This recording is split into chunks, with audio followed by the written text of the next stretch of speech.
Hello friends. अगर आपने haunted farm house के पहले के 4 एपिसोड नहीं देखे हो तो पहले आप वो देख ले, नहीं तो आपको ये एपिसोड समझ नहीं आएगा।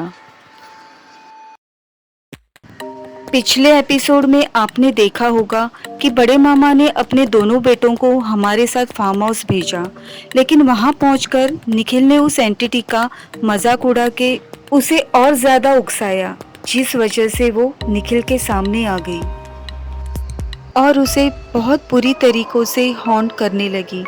पहली फुर्सत में जब हम घर पहुंचकर मामा से सारी बातें बताई, तब मामा ने कहा, क्या वो अभी भी वहीं है?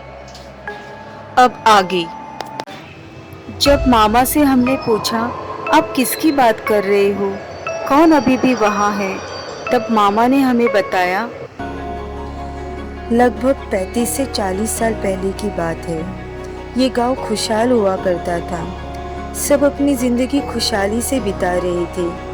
वो फार्म हाउस भी एक फार्म हुआ करता था और वहाँ फार्म हाउस के बदले एक छोटी सी झोपड़ी हुआ करती थी। फिर एक दिन उस झोपड़ी में मोहिनी नाम की एक औरत रहने आई। वो बहुत ही ज़्यादा खूबसूरत थी। उसके जैसे खूबसूरत पूरे गांव में कोई भी औरत नहीं थी। उसकी बड़ी बड़ी भूरी आंखें थी। उसके लंबे काले घने बाल थे जो उसके घुटनों से भी नीचे आते थे। उसका रंग दूध जैसा गोरा था। वो बहुत मनमोहक थी।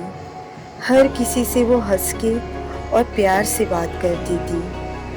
जो भी उससे बात करता था वो उसकी खूबसूरती में खो जाता था, चाहे वो गांव की कोई औरत हो या मर्द। गांव के कुछ मनचले लड़कों का उस पर कुछ ज़्यादा ही ध्यान रहता था। हर कोई उससे बात करने का सिर्फ मौका ही ढूंढते रहता था। फिर पता नहीं गांव में किसकी बुरी नज़र लग गई। अचानक गांव में अनहोनी सी घटनाएं घटने लगी। अचानक ही किसी की खड़ी फसल में आग लग जाती तो घर में लोगों के खूंटी से टंगे हुए कपड़ों में भी आग लग जाती थी। आधी रात को किसी किसी के घर पे पत्थरों की बारिश हुआ करती थी और माँ के बगल में सोए हुए न्यू बॉर्न बेबी अचानक गायब हो जाते थे, जिनका कभी पता ही नहीं चलता था। और तो और मेरा एक दोस्त जो हट्टा खट्टा और बहुत अच्छा तैराक था, उसकी भी पानी में डूबने से मौत हो गई। डूबा भी ऐसी जगह जहाँ पानी बिल्कुल ही गहरा नहीं था, करीब करीब 3-4 फुट ही गहरा रहा होगा। खैर, उस साल गांव में जनगणना होनी थी और जनगणना करने की जिम्मेदारी मैं और मेरे दोस्त ओमकार के ऊपर सौंपी गई थी। कुछ ही दिनों में हमने आधे से भी ज़्यादा गांव कंप्लीट कर दिया था। शाम को जाते जाते हमने उस दिन का आखिरी घर मोहिनी का रखा हुआ था। मुझे अच्छे से याद है, शाम के लगभग 5 बजे हुए थे। मैं और ओमकार मोहिनी के घर गए। उसने बड़े प्यार से हमारा स्वागत किया। फिर हमने उसकी डिटेल नोट डाउन करने लगे। फिर काम होने पे जब हम उसके घर से जाने लगे तो उसने हमें कहा, रुकिए, मैं आपके लिए गर्मा गर्म जलेबी और मिल्कशेक लेके आती हूँ। हम उसे मना ही नहीं कर पाए। फिर वो किचन में गई और तुरंत ही बाहर आ गई और गर्मा गर्म जलेबी हाथ में थमाई। ये देख के हम दोनों भी शॉक हो गए।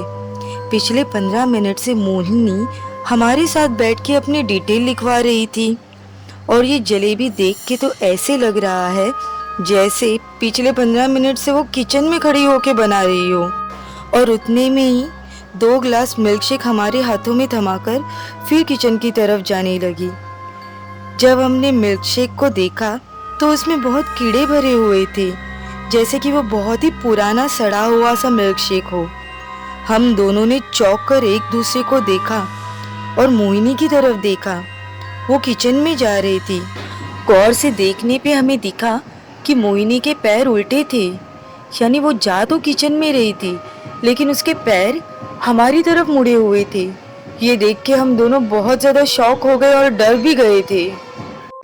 ओंकार ने मेरे हाथों से मिल्कशेक का ग्लास नीचे रखकर मेरा हाथ खींचते हुए घर से बाहर ले गया। हम दोनों बहुत ही ज़्यादा डरे हुए थे।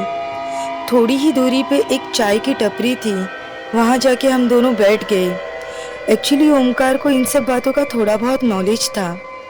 चाय पीते पीते मैंने ओमकार से पूछा कि दोस्त, ये सब क्या था?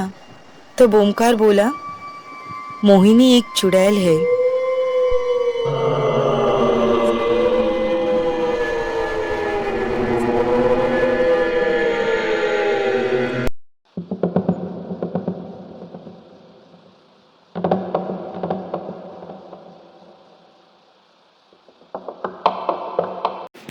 हेलो फ्रेंड्स, इस कहानी के आगे के एपिसोड जानने के लिए चैनल को जल्द से जल्द सब्सक्राइब कीजिए।